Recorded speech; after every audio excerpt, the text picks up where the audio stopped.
NSC Fan TV, the 1-1 tie with Toronto tonight. Drew, what'd you see? I saw Castellanos' first appearance with a goal in the first 45, which not all people can say. First 45 minutes on the field in an MLS game, scoring a goal. Some pretty solid defending from him. He did get caught out on their set piece. And so the ball got tucked in behind him. I was going to say, he was a part of both goals. That's it right, just happened that for us, he scored it, and it let them get the other one in. Yeah. And I mean, they had quite a few set pieces. The thing about them, though, is that who was taking them all was Oteldo. Yeah. Our friend Frosted Tips. Frosted Tips and stuck in the shorts. Girded loins and frosted right, tips. I mean, the thing about it, though, is that gosh. he was very inconsistent with the way he took them. Yeah. Big right? So he was taking them for both sides. Both sides. And sometimes he would drop it in and it would float beautifully. Sometimes it would just be really short, choppy, and nothing. Short, choppy, and nothing. And yeah, his corners were garbage. His corners were garbage.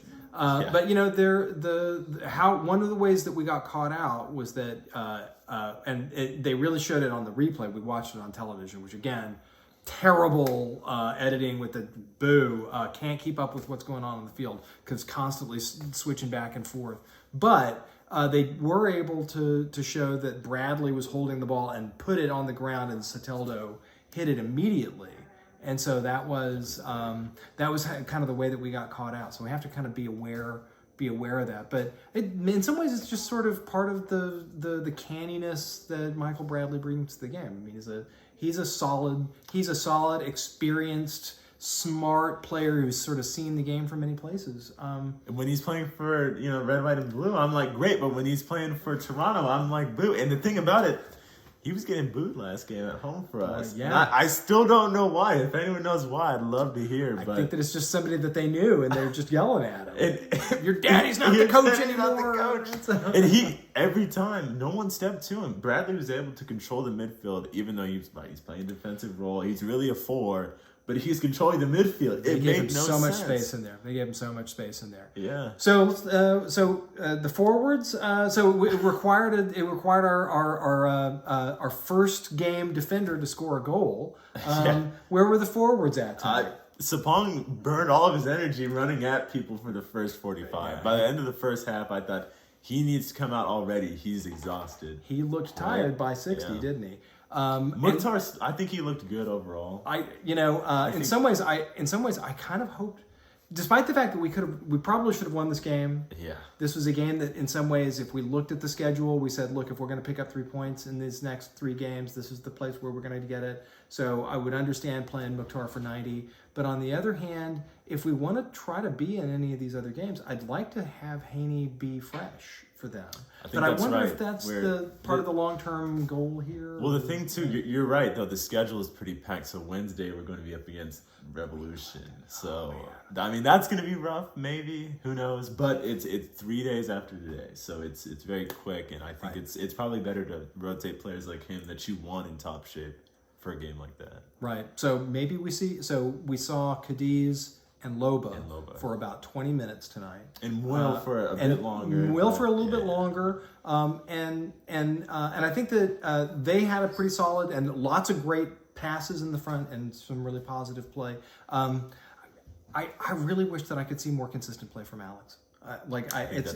It's one of these. He's one of these players where you see his upsides and then you just see his mistakes, and they just seem so big and they seem so costly. The mistakes end up overshadowing the moments where he's playing. Like, he came out of the gate with big positive play going forward. Right. But then towards the end of that second half, there were those glitches in the back. Like he gave up the over in the corner where he was gonna step to it, right? And it looked like he had pace, he was on it, but then he got bumped off or something. Right. But it was hard to tell on TV. But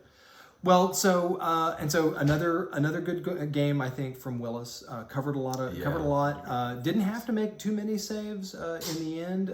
Most of them kind of got swallowed. He was able to kind of pull in some play. Some of their set pieces, again, one of their corners did make it all the way over and into completely open space on the back in the second half.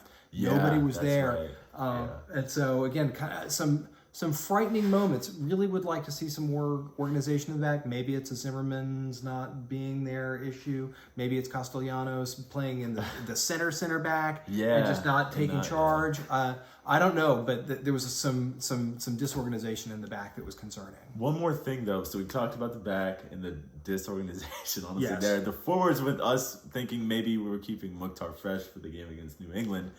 Now the midfield, we honestly crowded it. Yeah. And we were playing really just 5 in the midfield. 5 in the midfield for most of the game until the very Yeah. end, until it looked like we switched to 5 in the back whenever they took The possession. thing about it though is it meant that when we would get a through ball, when Dax would maybe see something that, let's say Mukhtar's on it, no one else is left for him to, That's link up exactly with. it. In Because their box, Leal was because- dropping yeah. back, and Leal, yeah. Leal, or one of those 3 in the front, was dropping back and making it a thicker midfield, which did make it so the possession worked. And so in that regard, there was something positive that came out of it.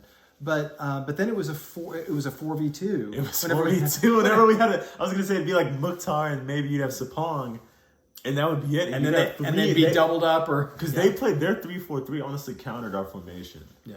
I mean, I think in the midfield we ended up winning the ball more often and digging it out. And I think Anunga, that wasn't his best game. It was not his best That game, wasn't his best game. and I think that Frosted Tips from them was just in his head. Soteldo just every time Soteldo, yeah. He was just in Anunga's head because there were a couple times that he kind of stood up and slowed up and he's like, "I'm gonna juke you," and Anunga was like, "You are making me crazy." He stopped the ball like it was some like Brazilian futsal. Yeah, it's like you're not like some Neymar, sort of you- junior high. Now I'm just gonna try to collect a nutmeg on you or something. I don't even know what that was, But we came out of it with 1 point on the road. New England on Wednesday. yeah, Right, we got to stick to it, yeah. and we'll see what Smith can do. All right, NSC Fan TV. Signing off.